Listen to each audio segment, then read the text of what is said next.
this video, I'm going to show you how to make this chic shoe bag.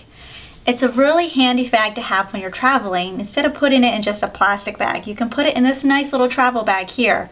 I also use the style of fabric painting in order to decorate the bag, and we have a lining inside of the bag to keep it nice. So let's get started. In order to make the shoe bag, you're going to need the following items. You're going to need 2 different colors of fabric. So I have here for my outer shell, and this is going to be the lining of the shoe bag. You're going to need about a ½ yard of each. I have my pattern here, which is going to be available on the website. This is the design I'm going to be painting onto my shoe bag, which you can also download from the website here. But you can do any design that you want. Just make sure that you do something simple. You're going to need some freezer paper that you can get at the grocery store. You just need an image that's big enough to cover your design. So mine's about 6 inches by 6 inches. I have here a paintbrush or a foam brush for putting on my paint. You need some fabric paint. You need about a yard of ribbon. This is for the closure of the shoe bag. And then you need some marking tools, your scissors, your pins and needles, and some thread. So the first thing we're going to do is we're going to cut out our pieces using our pattern here. So it's really easy because you only need to have one pattern piece. You're going to cut out 2 of your outer shell, which is going to be the black for mine. So that's going to be what's on the outside of my shoe bag. And then I'm going to cut 2 out of my lining here. And on your outer shell, make sure that you mark, I have a big X right here in the middle. This is just so I can use as a guide when I put my design on. I can put it somewhere in the middle of my shoe bag, so that helps me out there. And you only have to do it on one side. And then you're also going to want to mark the little circle up here on your outer shell, because this is where we're going to put the ribbon tie. So I'm going to go ahead and pin this, and then I'm going to cut it out, and we're going to move on to the next step of working on our design. The next step is transferring our design to our freezer paper. So here's my design. I'm going to do the shoe, and you're going to take a piece of your freezer paper, and one side is going to feel waxy. That's the side you're going to put down towards the design. You're going to have the paper side facing up. And all I'm going to do is you can see the design through the freezer paper, so now I'm just going to trace the outline of my design here so that I can go ahead and start making a stencil for myself. Next, we're going to cut out our stencil. So I have my outline here, and you're only going to cut out inside of the lines here. So what I'm going to do is I'm going to fold my design like this, and then take my scissors and just do a clip. Here's my cut here. And then I'm just going to stick my scissors in that cut, and I'm going to start cutting it out. So I'm going to go right along the inside of the line here, and you don't want to cut through your heart either if you decide to do the heart as well, because we're going to also need that for our stencil, and you're going to need it as a whole heart. So you're just going to very carefully cut this out, and be sure that you don't accidentally cut past the line there. And then the next step is we're going to take our stencil and we're going to iron it onto our fabric. The next step is we're going to iron our stencil onto our fabric outer shell here. So this is just one piece because we're only doing it to that, unless you want to do it to both. And remember, we have our X here. So the top of the fabric piece right here is where we have the marking for the ribbon. The part that has the cutoff, like this little square notches, that's the bottom. So you just want to make sure you do it the right way. And I'm just going to position this so it's in the middle of my piece here. I'm going to take out the heart. So you're going to very carefully, and you want your iron to be, it doesn't have to be at the highest cotton setting, but probably the next one down. You want it to be pretty warm. And you're just going to very carefully iron that. And the waxy side kind of adheres itself to the fabric. So now all this is exposed in my inverted stencil here. This is the part that we're going to paint. I have my heart that I'm going to put on. I always do the little detail pieces after I do my main piece, and I'm just going to iron that on like that. You just want to test and make sure that the edges of the stencil is not lifting up, because we want to make sure that we don't get any paint that escapes in there. So that feels pretty good. So then right after that, the next step is we're going to paint our stencil. The next step is we're going to paint our stencil, and I would highly recommend putting at least a piece of cardboard or something underneath your image here so we can protect our surface. You're going to want to use textile paint. So this is paint specifically for fabric. You could probably get away using the puff paint that you find in most fabric and craft stores. The only thing I discovered is that it's a little hard to peel off the paint that's on your fabric and the paint that's on the paper here. It just doesn't cut very cleanly. This stuff works pretty well, and I was able to find it online.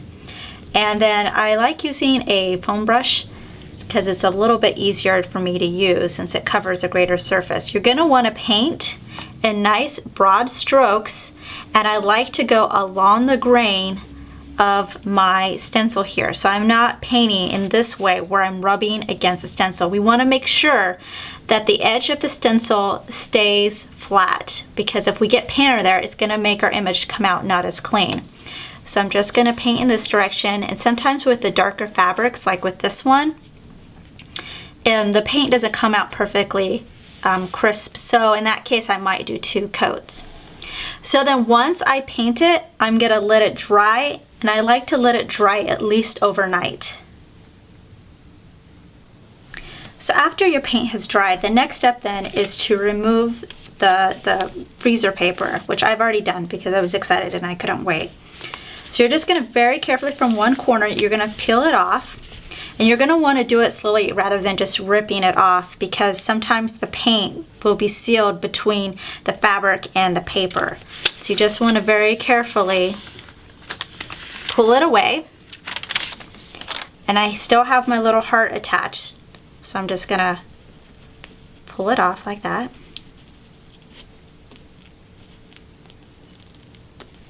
There. And then once we have it all peeled off, you're going to again go back to your iron.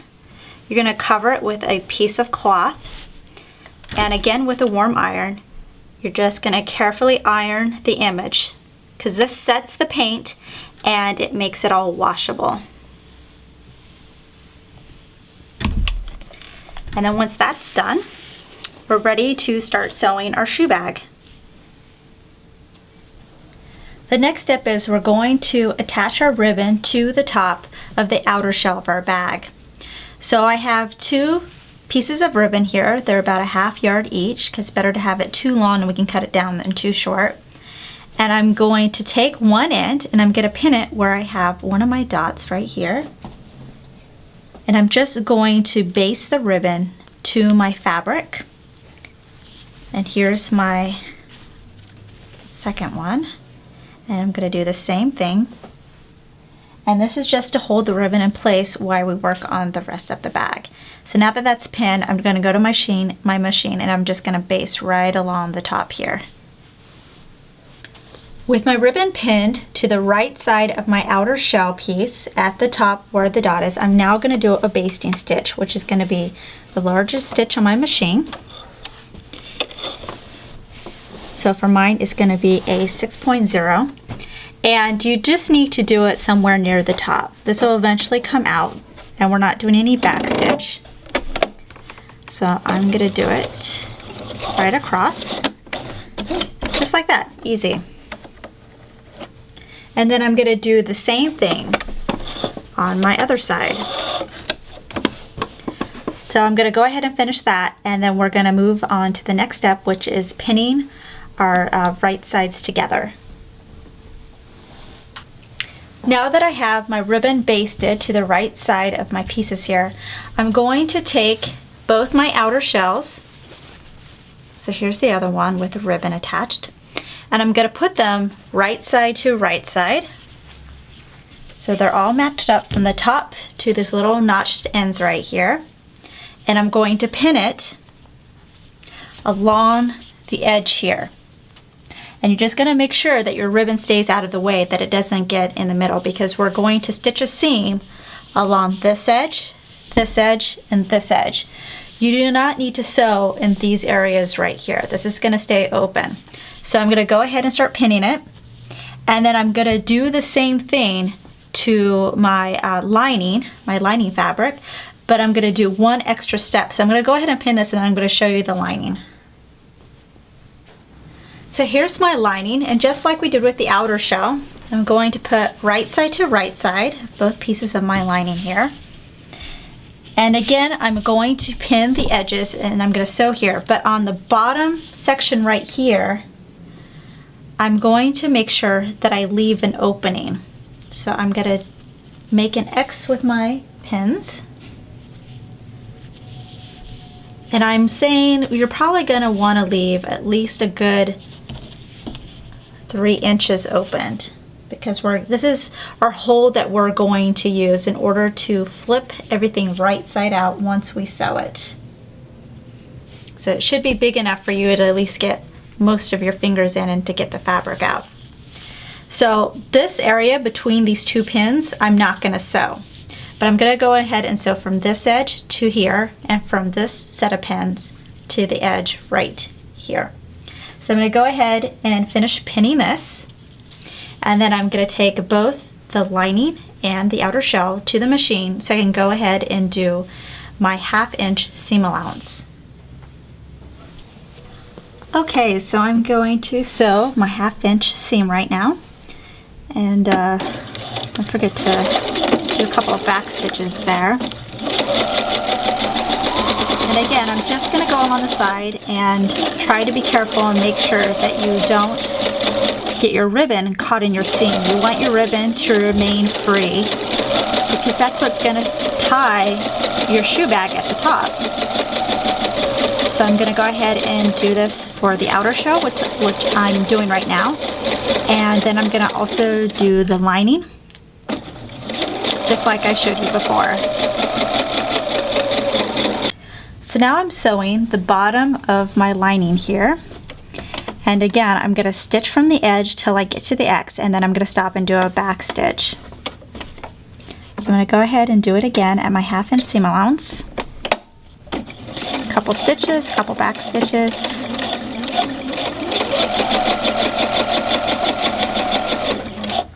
And then once I get to that point, I'm going to do a couple more back stitches. Okay. Cut my threads, and then I'm going to move on to my other X over here.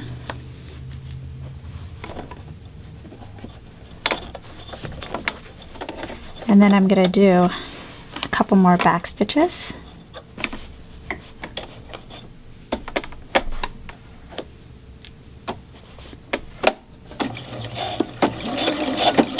And then sew to the end.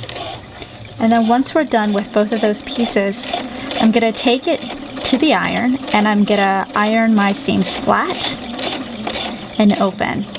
And then we're going to be moving on to the next part. We're going to be working on the corners of the bag here.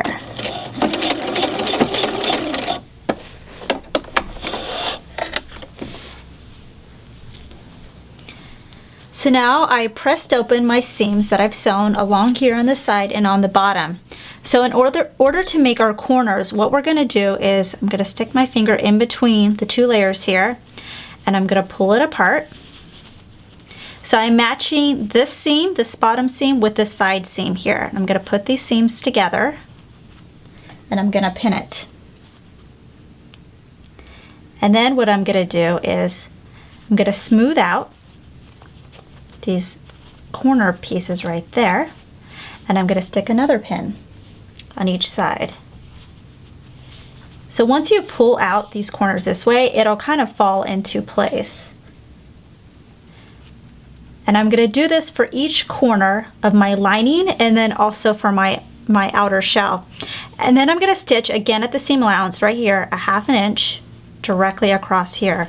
You're going to want to fold this so it's nice and flat, so you're not catching any of this part over here. So you're just going to stick this in your machine like this and then sew across. So I'm going to go ahead and pin all 4 corners, and then I'm going to bring it over to my machine so I can stitch that. So I'm going ahead to sew these corners right here, and you want to make sure that your seams are flat on both sides and that they match up and you don't have any wrinkles in your fabric here. So I'm just going to do a regular stitch, a couple back stitches, and at the 1/2 inch seam allowance. And I'm going to do this for all 4 corners.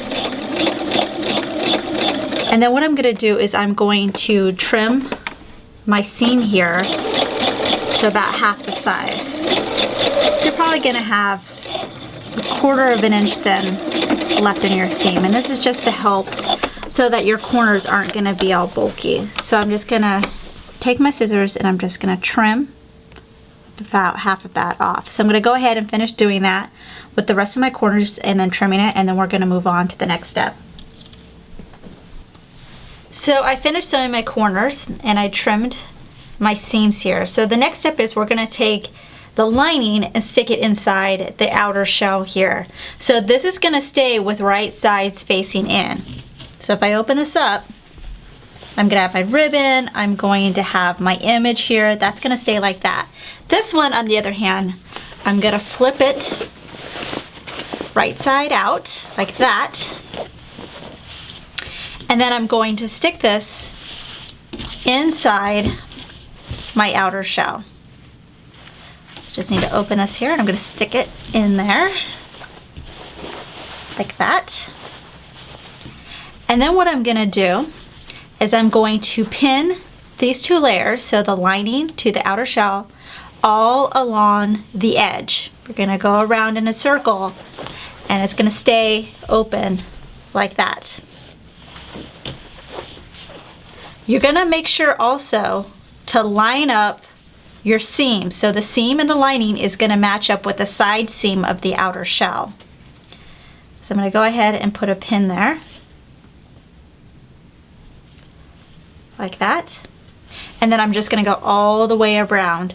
Once that's done, we're going to go back to the machine and then we're going to sew our 1/2 inch seam allowance all around the outside of the top here. I finished pinning all along the top here, so now I'm going to go ahead and sew a 1/4 inch seam allowance, and you're going to make sure that your seams stay open. After I go all the way around, I'm again going to trim my seam so it's about 1/2 the size because I don't want it to be all bulky on the top of my shoe bag. So I'm going to go ahead and finish this. And then we are going to flip our shoe bag right side out. So it's going to look like almost a completed shoe bag. I went ahead and trimmed my edge here. So what I'm going to do is I'm going to reach inside my bag. So here's my lining, here's my hole right here, and I'm just going to reach in again to the edge of my black and I'm going to start pulling it out through the hole. So this whole thing now is going to be right side out. Like that, there's the lining coming out. Okay, and then what I'm going to do is I'm going to stick the lining back inside the bag. So when I do this, the lining will be right side out inside the bag. And then the next step for me, I'll just stick this in a little bit more. I'm going to want to press all along the top here. See how it's kind of poofy? Because I want it to lay flat, and what I'm going to do then after I press it is I'm going to do a top stitch along the outside. So that'll help keep the lining on the inside of the bag.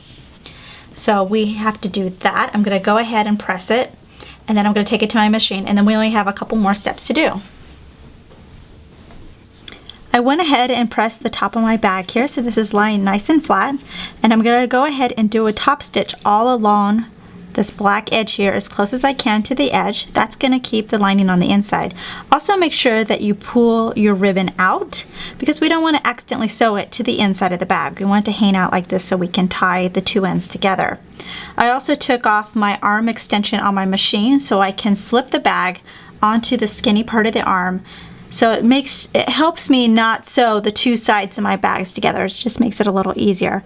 So I'm going to go ahead and do a regular stitch and just go all the way around. After we're done with this, we only have one more step to complete our shoe bag.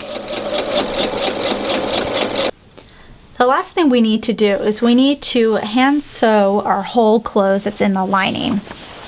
So I'm just going to pull the lining out a little bit and find my hole right here.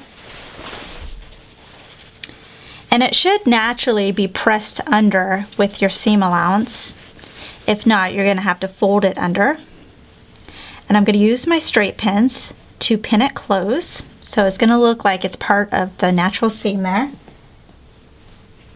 And then what we're going to do is we're going to slip stitch it close. So we're going to get the camera closer so I can show you the steps in slip stitching it. To slip stitch, I'm going to take my threaded needle with a knot at one end. And you'll see how I have this side of my fabric and then I have a side over here. And basically what I'm doing is I'm taking the needle with my thread and I'm going between the two sides. And you want to basically sew on the inside of the fold as opposed to the outside here. So then it'll be a neater stitch. So I'm going to start on one side. Just going to grab a little bit of the fabric like that. Pull the needle through. And if you can see the knot, you just want to kind of tuck the knot to the inside of your project. That way it won't stick out like that. Alright, so now I'm on this side, so now I'm going to grab a little bit on the inside of the opposite fabric and just pull it in. And now I'm going to go back to the other side. So basically I'm just zigzagging between the two sides.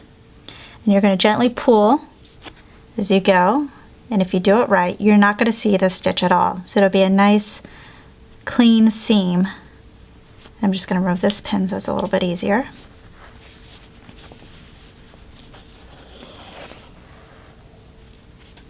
And I'm just going to do this until my hole is closed.